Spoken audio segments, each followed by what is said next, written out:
Bangladesh football দলে হামজা, যা বলেছেন বর্তমান ও সাবেক ফুটবলাররা।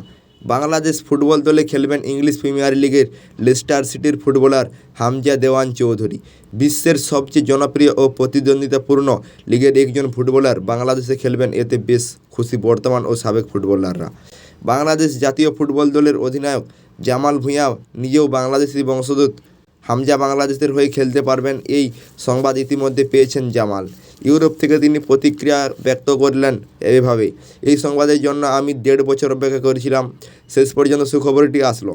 তার অন্তর্ভুক্তি আমাদের জন্য দারুণ হবে। আমি ব্যক্তিগতভাবে এবং দলের পক্ষ থেকে অত্যন্ত খুশি। ইংল্যান্ড ও বাংলাদেশের আবহে অবশ্য অনেক পার্থক্য রয়েছে, তাই বাংলাদেশি ফুটবলারদের কাছ থেকে পরামর্শ নেওয়ার অনুরোধ তার। এশিয়া ও ইউরোপ পরিবেশ ভিন্ন, সে লোকাল বাংলাদেশি খেলোয়াড়দের কাছ থেকে কিছু পরামর্শ অবশ্য নিতে পারে। সবাই তাকে সাদরে গ্রহণের জন্য অপেক্ষায় রয়েছে নিশ্চয়ই। জাতীয় দলের সাবেক অধিনায়ক জাহিদ হাসান এক যুগের বেশি সময় ধরে বাংলাদেশ দলের হয়ে খেলেছেন। হামজা চৌধুরী বাংলাদেশের হয়ে খেলার বিষয়ে তার প্রতিক্রিয়া: এটা অত্যন্ত খুশির খবর বাংলাদেশের ফুটবলের জন্য। এতে দলের শক্তি অবশ্যই বাড়বে। তাকে আমাদের খেলোয়াড়রা কতটুকু সাহায্য করতে পারবে সেটাই এখন দেখার বিষয়। বলে সবাইকে সবার সমর্থন প্রয়োজন। হামজা যখন খেলবেন সেটা বিশ্ব ফুটবলের একটি বড় বিজ্ঞাপন হবে বাংলাদেশের। এই সম্পর্কে এমিলি বলেন, ইংলিশ প্রিমিয়ার ফুটবল লিগের একজন ফুটবলার বাংলাদেশে খেলছে, এতে সবার নজর বাংলাদেশে থাকবে।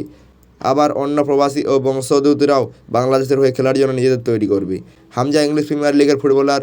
ফিফা উইন্ডো ছাড়া বাংলাদেশের ফুটবলাররা তাকে সবসময় পাশে পাবেন না। স্বল্প সময়ের মধ্যেই হামজার সঙ্গে মানিয়ে নিতে চান জাতীয় দলের সিনিয়র ফুটবলার তপু বর্মন। তার ও আমাদের লিগের স্ট্রাইকার ভিন্ন। ফিফা উইন্ডোর সময়ে সে আসবে বলে ধারণা করছি। সময় কম থাকলেও আমরা ফুটবলের ভাষা একই, খুব দ্রুতই মানিয়ে নিতে হবে, কোনো সমস্যা হবে না। হামজা চৌধুরী মূলত মিডফিল্ডার, তিনি অ্যাটাকিং ও ডিফেন্সিভ দুই পজিশনেই খেলতে পারেন। হামজার পজিশন নিয়ে তপুর মন্তব্য: হামজা নাম্বার 6 এবং 8 দুই পজিশনে খেলবেন। বাংলাদেশে কোন পজিশনে খেলবে সেটা কোচের সঙ্গে আলোচনা করেই ঠিক হবে।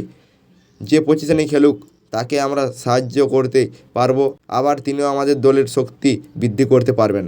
তো বন্ধুরা, এই নিয়ে আপনার কি মতামত অবশ্যই কমেন্টে জানাবেন। ধন্যবাদ বন্ধুরা, দেখা হচ্ছে পরের ভিডিওতে।